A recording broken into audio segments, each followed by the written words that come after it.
অসমবাসী ৰাইজলৈ পোনপ্ৰথমে ৰঙালী বিহুৰ ওলগ জনাইছোঁ। চিলু নাট্যগোষ্ঠীৰ উদ্যোগত আৰু সমূহ টিঙিয়াবাসী ৰাইজৰ সহযোগত আজি গৰু বিহুৰ দিনাখন এই চুমনিৰ প্ৰাংগণত আমি গছ তলৰ বিহু অনুষ্ঠিত কৰিছিলোঁ। আৰু এই গছ তলৰ বিহু অনুষ্ঠিত কৰাৰ আমাৰ এটা উদ্দেশ্য আছে।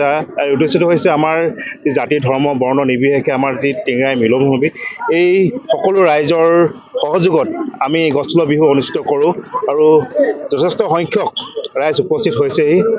গতিকে আজি এই গৰু বিহুৰ দিনাখন এই গছ তলৰ বিহুৰ তাৎপৰ্য আমি পোনপ্ৰথমে আমাৰ সকলোৱে শ্ৰদ্ধাৰ মই হিয়াৰ আমুঠু জুবিনগাৰ্গদেৱৰ প্ৰতিচ্ছবিত আমি বন্তি প্ৰদান কৰিছোঁ। তেওঁলোক শ্ৰদ্ধাঞ্জলি জনাই আমি এক মিনিট সময় মৌন প্ৰাৰ্থনা কৰাৰ লগতে আমি আমন্ত্ৰণ জনাই অহা আমি হুঁচৰি বিহু দলক বিহু প্ৰদৰ্শন কৰাৰ পিছতে তেওঁলোকক আমি বছৰটো সকলোৰে বাবে মংগল হওক তাৰ কামনাৰ অৰ্থে আমি সেৱা গ্ৰহণ কৰিছোঁ। আৰু ইয়াৰ পিছতে এলানি আমি প্ৰতিযোগিতা অনুষ্ঠিত কৰিছিলোঁ, কণী যুঁজ প্ৰতিযোগিতা আৰু হাঁহ ধৰা প্ৰতিযোগিতা। ইতিমধ্যে এই প্ৰতিযোগিতাসমূহ সুচাৰুৰূপে অনুষ্ঠিত হৈ আছে। ইয়াৰ পিছতে উপস্থিত সকলো ৰাইজৰ আমি মিলি আমি সকলোৱে বিহু প্ৰদৰ্শন কৰিম, বিহু মাৰিম, ফূৰ্তি কৰিম আৰু এটাই কামনা কৰিম যাতে সকলো ৰাইজৰ মংগল হওক, আমি তাকে কামনা কৰি অনাগত দিনতো এই গছ তলৰ বিহুখন আমি অনুষ্ঠিত কৰি যাম। ধন্যবাদ।